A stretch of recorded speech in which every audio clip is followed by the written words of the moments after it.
Hi hello வணக்கங்க. மத்தியானம் சாப்பாடு வீடியோ குட்டி மீன் உள்ள பத்தில இன்னைக்கு கல்யாண வீடு சாப்பாடு தான் பார்த்துக்கோங்க. பந்தியில் உட்காந்தாச்சு, இலை போட்டாச்சு. எங்கள் அண்ணன் பையனுக்கிட்ட உட்காந்துருந்தா அவங்களோட கஸ்தூரி பையன் கிட்ட உட்காந்துருக்காங்க. ஃபர்ஸ்ட் வந்து கன்னியாகுமரியோட ஸ்பெஷல் வந்து அவியல் கூட்டு கொண்டு வச்சிருந்தாங்க. பக்கத்து இலையிலேருந்து அவியலில் இருக்கக்கூடிய கேரட் எடுத்து சாப்பிட்றதே தனி சோகம். அடுத்தது பார்த்தீங்கன்னா முட்டைக்கோசு பட்டாணி எல்லாம் போட்டு வச்சுருந்தாங்க, செம்ம டேஸ்ட்டாக இருந்துச்சு. அடுத்தது வந்து தயிர் கூட்டு வச்சுருந்தாங்க. அடுத்தது பார்த்தீங்கன்னா தீயல் கூட்டு வச்சுருந்தாங்க, இஞ்சி கூட்டு வச்சாங்க, அப்புறம் வந்து ஜாம் கூட்டு வச்சாங்க, அப்புறம் வந்து உருளைக்கிழங்கு கூட்டு கொண்டு வச்சாங்க. எல்லா கூட்டுமே சூப்பராக இருந்துச்சு.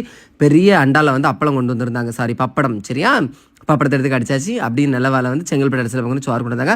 ஃபஸ்ட்டு ட்ரையல் வந்து பருப்பு கறியில் இந்த தடவை வந்து பப்படம் போட்டு வரிசை சாப்பிட்டு பார்த்தேன், சூப்பராக இருந்துச்சு. எங்கள் அம்மா வந்து பருப்பு சாப்பிட மாட்டாங்க, அதனால் அவங்களுக்கு வந்து சாம்பார், சரியா. அடுத்தது வந்து வாழைப்பழம் கொண்டு வந்திருந்தாங்க, சூப்பராக இருந்துச்சு. அதாவது மட்டி பழம் பார்த்துக்கிடுங்க, சரியா.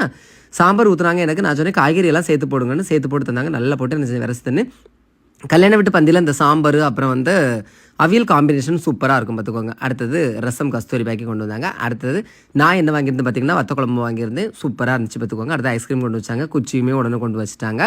அப்புறம் நான் வந்து ரசம் வாங்க போகிறேன் பார்த்துக்கிடுங்க. ரசம் நல்லா போட்டு பிசைஞ்சு விரசி எடுத்து சாப்பிட்டேன். அப்படியே எல்லாம் ஒதுக்கி வச்சுட்டு பப்படத்தை பிடிச்சி போட்டாச்சு, மட்டி பழத்தை எடுத்து போட்டாச்சு, கருப்பு பாயசத்தை ஊற்றியாச்சு. அடுத்தது அப்படியே வெள்ளை பாயசம், சேமியா பாயசம். இன்றைக்கி செம்ம டேஸ்ட்டாக இருந்துச்சு பார்த்துக்கோங்க, எல்லாமே சூப்பராக இருந்துச்சு. அப்படியே அதே ரசம் சாப்பிட்டுட்டு அதே இலையில் பாயசம் சாப்பிட்றது வேறு லெவலில் இருக்கும், ஓகேவா. அடுத்தது ஃபைனலாக அதே இலையில் மோர் குடிச்சோன்னா இன்னும் சூப்பராக இருக்கும். கன்னியாகுமரி கல்யாண வீட்டு சாப்பாடு உங்கள் யாருக்கெல்லாம் பிடிக்குங்கிற மறக்காமல் கமெண்ட்டில் சொல்லுங்கள். இவங்க தான் இந்த கேட்டரிங் சர்வீஸ் எல்லாமே பண்ணியிருந்தாங்க. உங்கள் வீட்டுக்கும் தேவை அப்படின்னா அவங்களை கான்டாக்ட் பண்ணிக்கோங்க. ஃபைனலாக மோர் சாப்பிட்டு இடத்த காலி பண்ணியாச்சுங்க. பிடிச்சிருந்தா லைக் பண்ணுங்கள். தேங்க்யூ.